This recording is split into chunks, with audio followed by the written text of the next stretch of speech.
Helldivers patch 1.000.300 has gone live, and it features 22 weapon changes, 5 stratagem changes, enemy behavior tweaks, gameplay adjustments, and a ton of fixes. My name is Kodiak, this is Legacy Gaming, let's break it all down. To start, let's talk about weapons, because that's truly what this patch addresses. Like I mentioned just seconds ago, the team tweaked 22 different weapons, and we're going to look at them in terms of buffs, nerfs, and hybrid changes so that we can easily see what's been improved and what won't be as effective. In terms of weapons that have net positive changes, let's start with the BR14 Adjudicator, which is now full auto by default. It also has reduced recoil, increased maximum magazines from 6 to 8, increased number of magazines received from resupply from 6 to 8, and is now placed amongst assault rifles. The Arc 12 Blitzer also received a simple buff, increasing its shots per minute from 30 to 45.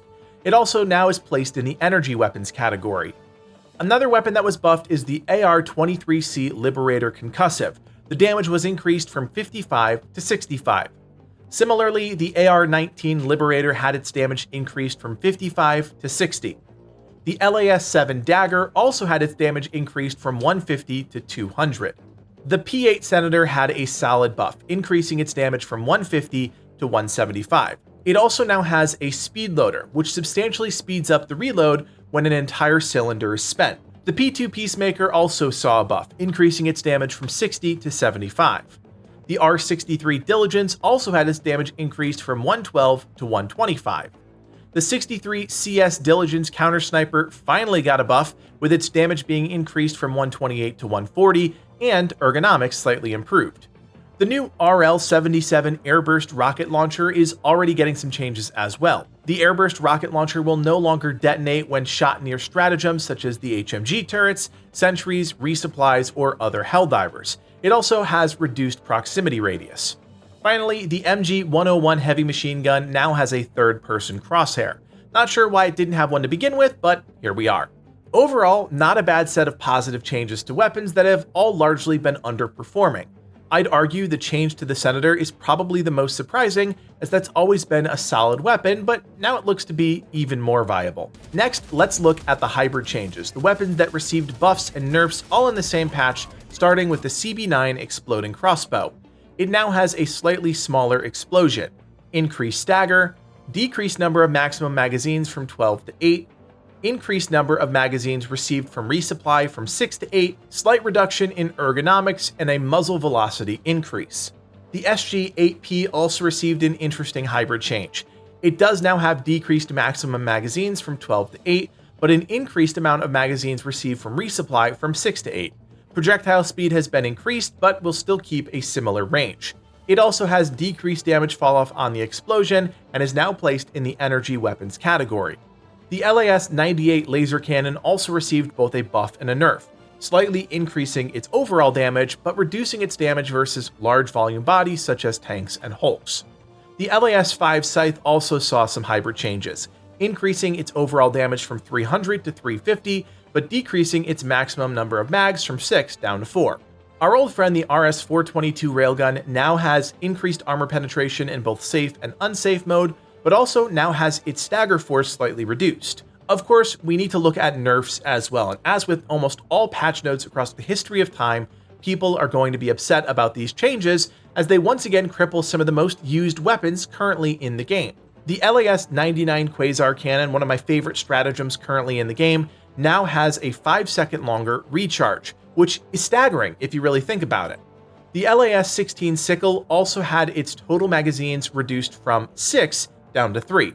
Another nerf, the R36 Eruptor now has its total magazines reduced from 12 to 6, and explosion damage drops off significantly faster. A small nerf, the P2 Peacemaker now has slightly increased recoil. And finally, the JAR-5 Dominator had its damage reduced from 300 to 275. Look, the reality is this: Arrowhead simply doesn't know how to balance their game. That is just the truth at this point. The constant reaction is to nerf, not to buff, and that is having an eroding effect on the community. Just spend 5 minutes looking at some player reaction to the patch today, and you'll realize that for every funny meme, the game is losing players because all of a sudden their favorite gun, which wasn't that great to begin with, is getting nerfed again. Changes like reducing the sickle's total magazines to 3 is an absolute slap in the face to players, almost like they don't want us to play the game, because in no way does that balance the weapon, it just makes the entire experience unfun. Compare that to the mostly marginal buffs, and in the developers' attempt to bring things in line, they're constantly just making more things non-viable in a majority of situations. It's a bad look, plain and simple. But let's do this thing right, because there are more changes to discuss, and let's continue on with a couple of stratagem changes implemented in this patch. To start, the AMG 43 machine gun sentry now has increased health to match other sentries. The ARC-3 Tesla tower now has increased health by 33%. The standard guard dog had its damage slightly increased, and the guard dog rover had its damage significantly reduced by a whopping 30%. Finally, the FAF-14 spear had an additional reload stage added after the spent missile has been discarded. Enemies have also undergone some adjustments, and to their credit, most of these are fine. Bile and nursing spewers now move more slowly, awesome. Hulk Scorcher's direct flamethrower damage has been reduced by 20%. That's on top of all burning damage being flat reduced by 15%. And finally, gunship spawners now have a much lower cap on how many can be active at one time. Now, however, a few enemies were buffed along the way, and I want to be clear about that as well. The force required to stagger hulks has been slightly increased. The standard Devastator now shoots slightly faster. Gunship's sideway movement has been slightly increased, and Scout Strider riders are now less vulnerable to explosions, so no more free kills. One of the biggest sweeping changes, something players across the board will feel, is an adjustment to enemy patrols.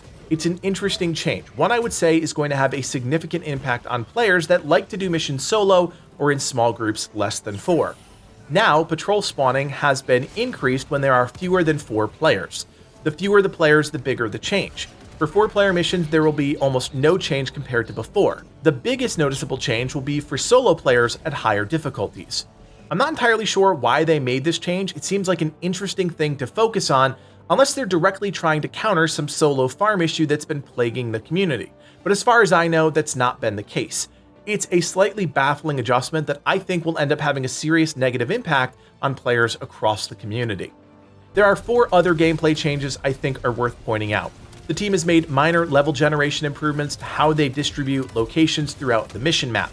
This should improve variations in distances between objectives, and objectives will likely not spawn as far away from each other as they did before. Additionally, they added settings in the options menu gameplay section to disable automatic climbing and vaulting while sprinting. A big survivability change, armor with an armor rating above 100 now also reduces damage on headshots. Finally, shots that ricochet from heavy armored enemies will now properly hit the Helldiver who fired them. They recommend trigger discipline because obviously this can kill you. Finally, there were a number of fixes that were implemented as part of this patch. It is a healthy list, which is a good thing since players have still been raising the alarm about the shocking number of disconnects and issues plaguing the game since launch.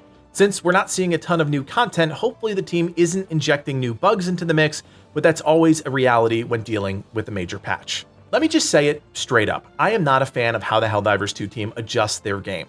Their viral success was based on how much fun that core concept of the game is. But if they continue down the road of nerf first and don't apologize later, then the only players that are going to be left standing are those absolute hardcore Helldivers that, while important, are a fraction of the total potential player base. It's disappointing that a team is holding on to their "a game for everyone is a game for no one" moniker, as it feels completely tone deaf given the success of Helldivers 2. They have a huge chance to bring players into the fold, welcome casual players, and ultimately keep the game humming along with a healthy player base, but it seems like they're doing everything in their power to do the exact opposite. Either way, the community reaction is loud and clear, and it all just depends on if the developers decide to listen or not. My name is Kodiak, and from everyone here at Legacy Gaming, thanks for watching, and play on.